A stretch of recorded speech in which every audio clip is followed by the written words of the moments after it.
মার্কিন president Joe Biden ও ভারতের প্রধানমন্ত্রী নরেন্দ্র মোদি বিভিন্ন পরিস্থিতি নিয়ে ফোনালাপে কথা বলেছেন।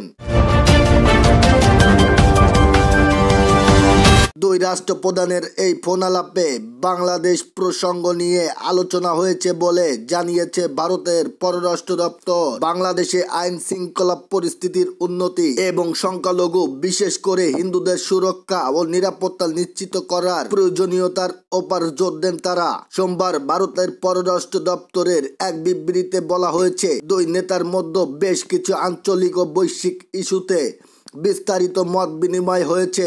এতে উঠে আসে মোদির সাম্প্রতিক ইউক্রেন সফর ও কোয়াড ইস্যুও। বিবৃতিতে আরো বলা হয়, ভারতীয় প্রধানমন্ত্রী ইন্দো মার্কিন কৌশলগত অংশীদারিত্বের জন্য যুক্তরাষ্ট্রের প্রেসিডেন্ট জো বাইডেনের গভীর প্রতিশ্রুতির জন্য তার কৃতজ্ঞতা প্রকাশ করেন। সোমবার রাতে নিজের এক্স হ্যান্ডেলে সাবেক টুইটার বাইডেনের সঙ্গে আলাপের বিষয়টি তুলে ধরেছেন মোদি। বাইডেনের সঙ্গে ফোন আলাপ নিয়ে তিনি লেখেন, আজ মার্কিন প্রেসিডেন্ট বাইডেনের সঙ্গে ফোন আলাপ হয়েছে।